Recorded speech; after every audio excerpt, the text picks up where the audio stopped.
Hi everyone. আজকে কলেজের দ্বিতীয় দিন ছিল আর আজকের কিছু মিষ্টি গল্প তোমাদের সাথে শেয়ার করছি। তো প্রথমে আমি টোটোতে উঠে গেছিলাম, তারপর স্টেশনে যাওয়ার জন্য আমাদের বাড়ি থেকে স্টেশন কিছুটা দূর হওয়ার জন্য স্টেশন টোটোতে করে যেতে হয়। তারপরেই পৌঁছে গেছিলাম আমি কলেজে ক্লাস শুরু হয়ে গেছিলো। এসে একটা ক্লাস করার পরে কিছুটা সময় পেয়েছিলাম, তো কলেজটা ঘুরে দেখছিলাম। কলেজটা ভীষণ সুন্দর, আমার তো খুব সুন্দর লেগেছে। তারপরে আমাদের ওরিয়েন্টেশনের প্রোগ্রাম ছিল, সেটা করে আমরা আবারও ঘুরছিলাম, পুরো কলেজটা দেখছিলাম। তো দেখার পরে আমাদের একটু খিদেও পেয়েছিল, তো আমরা কলেজ ক্যান্টিন খুঁজছিলাম, কিন্তু খুঁজেই পাচ্ছিলাম না কোন দিকে আছে। তাই চারিদিকটাই খুঁজে দেখছিলাম। তো শেষ মুহূর্তে আমরা পেয়ে গেছিলাম। খাবারও অর্ডার দিয়েছিলাম, কিন্তু খাবার আসতে লেট হওয়ায় আর খাওয়া হয়নি।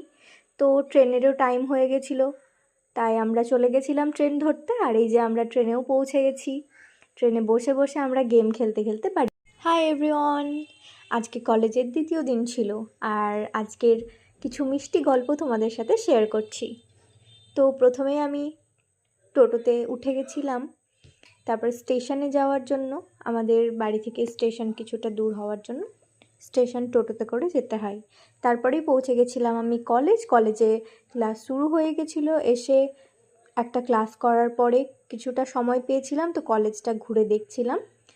কলেজটা ভীষণ সুন্দর, আমার তো খুব সুন্দর লেগেছে। তারপরে আমাদের ওরিয়েন্টেশনের প্রোগ্রাম ছিল, সেটা করে আমরা আবারও ঘুরছিলাম, পুরো কলেজটা দেখছিলাম।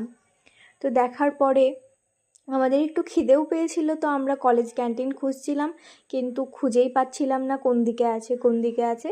তাই চারিদিকটাই খুঁজে দেখছিলাম। তো শেষ মুহূর্তে আমরা পেয়ে গেছিলাম। খাবারও অর্ডার দিয়েছিলাম, কিন্তু খাবার আসতে লেট হওয়ায় আর খাওয়া হয়নি। তো ট্রেনেরও টাইম হয়ে গেছিলো, তাই আমরা চলে গেছিলাম ট্রেন ধরতে। আর এই যে আমরা ট্রেনেও পৌঁছে গেছি। ট্রেনে বসে বসে আমরা গেম খেলতে খেলতে বাড়ি।